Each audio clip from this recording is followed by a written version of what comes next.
A young boy and his guardian walk through the marketplace of Camelot. As they collect supplies from a stallholder, Cerdon divulges to the stallholder that they're leaving the city immediately, only to realize that they've been betrayed.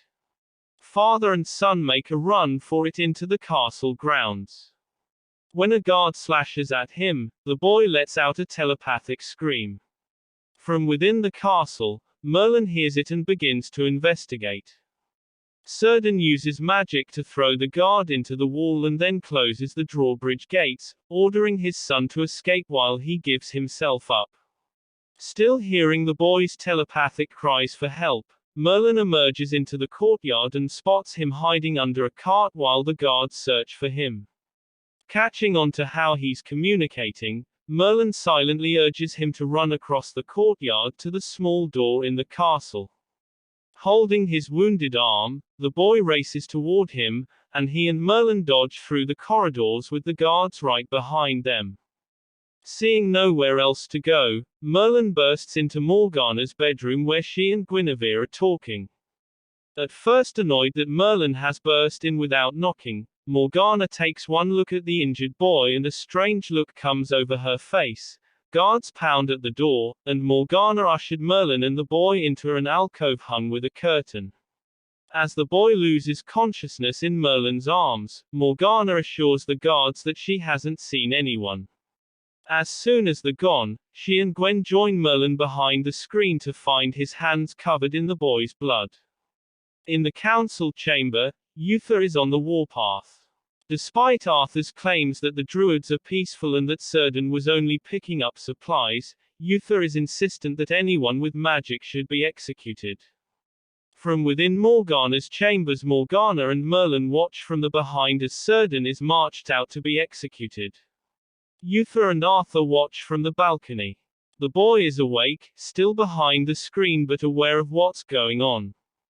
Cerdon is duly executed and as he dies the boy screams in horror and the mirror shatters magically, causing Merlin to look somewhat horrified. Over a meal with Gaius in his quarters, Merlin asks about the druids. Gaius knows little about them, only that they're very secretive, especially since others crusade against magic. Sensing something behind Merlin's interest, Gaius prods for an answer and Merlin admits that he heard the child call to him telepathically. He's helped the boy escape. Gaius warns him not to be caught hiding the child, and says that druids look for children with magical gifts to serve as apprentices. The next morning, Merlin visits the boy who has lapsed back into unconsciousness and Morgana frets that he's lost too much blood. The boy hasn't said a word to her, not even his own name. She is upset that Uther wants to execute an innocent child and says that magic may be something people are born with, rather than a choice they make. She and Merlin decide they must return the boy to the druid people. At breakfast with Uther, he notes that Morgana seems troubled, and when Arthur enters with no news of the druid boy she listens intently. Uther is irritated to hear that no progress has been made and insists that the boy is being hidden by someone. Being injured and young, he deems it unlikely that he's managed to evade the guards and leave the city by himself. Arthur isn't enthusiastic about hunting down a child, but agrees to continue with the search. Back in Morgana's chambers, she confides to Merlin that she thinks the boy's wound may be infected and that they need Gaius before it gets any worse. Merlin is hesitant to endanger his mentor but Morgana insists that they can't smuggle the boy out of Camelot until he's healthy. Merlin suggests that he can treat the wound himself, but before he gets a chance there's a knock on the door. It's Arthur, come to search Morgana's chambers as part of a systematic search. As she tries to get rid of him, Merlin notices that the boy's boots are in plain view and uses magic to make them tiptoe out of sight. Morgana says that the missing boy is behind the screen, where he really is, and Arthur leaves, thinking she is making fun of him. Gaius catches Merlin reading a book about medicine. He is delighted that Merlin is taking an interest, and insists Merlin sit and be lectured to about the human anatomy. It's not until nightfall that Merlin makes it back to Morgana's room.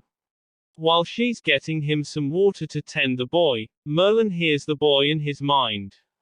He thanks him and addresses him as Emrys. This is Merlin's name among the druid people. Merlin asks how they know about him, but there is no reply. Later that night he goes to see the great dragon. The dragon tells him that he has many names, of which Emrys is one, and is the subject of many prophecies that Merlin has not yet read. The dragon, like Merlin, has heard the druid boy's voice. He says that Merlin must not help the child, but flies away without explaining why. Back in Morgana's room, Gwen is encouraging Morgana to rest for a while, but Morgana is too worried to listen to her. Just then, she hears the boy call her name, not realizing that he did so telepathically. She asks if Gwen heard it too.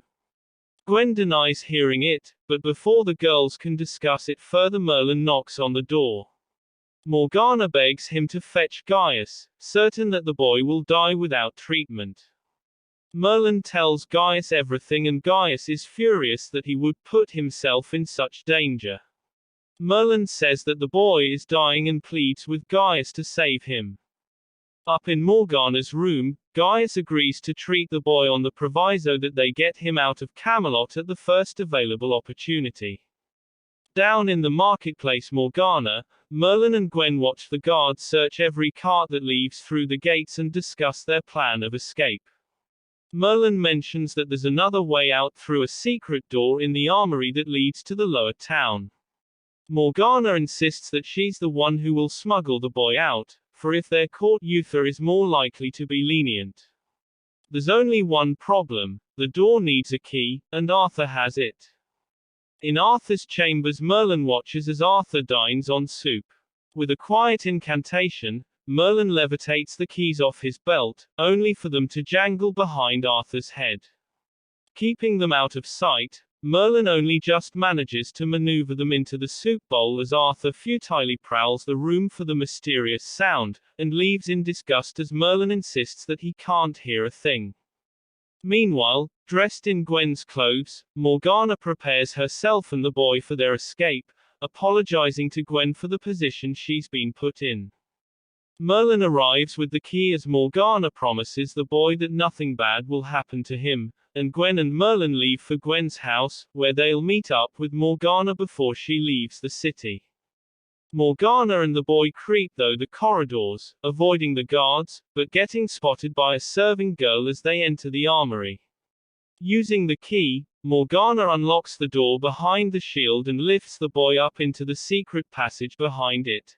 At Gwen's house, Merlin and Gwen wait anxiously as Gwen prepares some supplies and expresses her concern over Morgana's sudden bond with the mysterious boy. Meanwhile, Arthur is investigating the secret door, having been tipped off by the servant that someone was prowling around the area. On discovering that one of his keys is missing, he orders the warning bell to be sounded.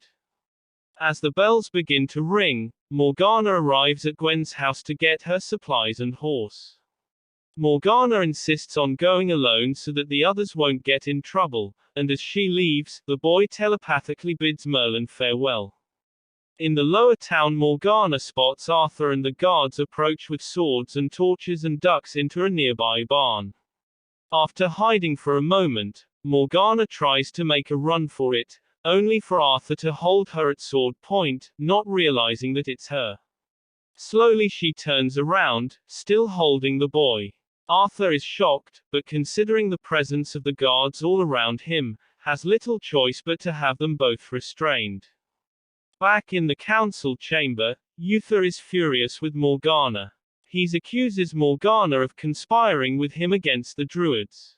He commands for the boy to be executed. When Morgana grabs Uther by the arm as he storms off, he fastens a hand around her throat and forces her back into a chair, leaving her visibly shaken. Back in her room, she tearfully tells Merlin that she had promised the boy she wouldn't let anything happen to him.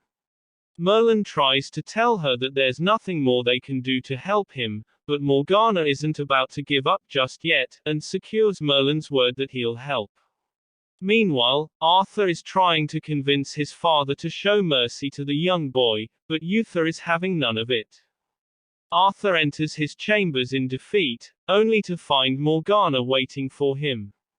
Realizing that the boy really was behind the screen when he tried to search her room, Arthur isn't too keen on helping her. Judging by the look on his face, Morgana has already worn him down. Out in the square, Merlin watches as the executioner sharpens his axe, and interrupts Arthur and Morgana in the middle of their planning. Though Arthur tells him to leave, Morgana asserts that she trusts Merlin, and the two tell him plan B for rescuing the druid boy. Arthur will break the boy out of the dungeons and take him through the burial vaults to his people in the forest. To clear Morgana of any culpability, Arthur instructs her to dine with Uther while the escape is taking place.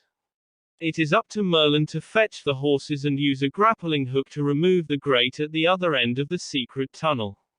Recalling the dragon's words, Merlin is not at all happy about this, but has no choice but to agree. Back down in the dragon's cave, Merlin demands to know why the boy mustn't be protected, and is told that if the boy lives, neither Merlin nor Arthur can fulfill their destiny. Merlin connects the dots and realizes that the boy is fated to kill Arthur. It's now up to Merlin as to whether or not he lets that happen. Eating dinner with Gaius that night, Merlin cryptically asks for Gaius's advice and Gaius says it seems that Merlin has already made his decision. In Morgana's chambers, Gwen helps Morgana dress for dinner and voices her fears that Morgana is risking too much for a boy she barely knows.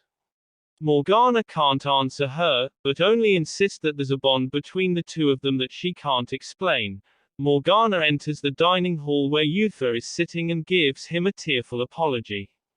Still gruff, Uther invites her to join him for dinner so they can put the incident behind them. On the staircase above the dungeons, Arthur lowers a smoking bag down to the guards, who cough and pass out. Arthur takes the keys and opens the boy's cell, telling him that he's there to deliver him to his people. As they hurry down the secret tunnel, the guards awake and hurry after them. Arthur and the boy reach the grate that leads to freedom, only to find that Merlin is nowhere in sight. As Merlin lies in bed, he hears the warning bells begin to ring. In the dining hall, Uther orders a guard to find out why the warning bell is ringing. In the tunnel, the boy reaches out to Merlin with his mind, begging for help as the guards approach.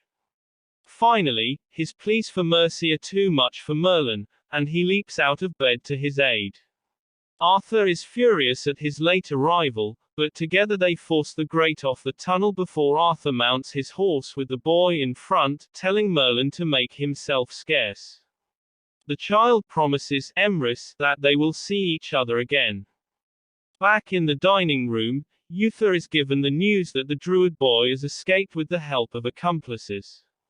As soon as he's gone, Uther turns to Morgana. He threatens Morgana with death if he finds out she was involved. Arthur trots through the woods on his horse to where a group of druids are awaiting him. Extracting their promise that they'll never reveal who it was that helped the boy escape, Arthur watches as they reclaim the young ward. As they leave, he calls out to them, asking who the boy is. The boy speaks his first and only line aloud, "My name is Mordred." Arthur wishes him good luck.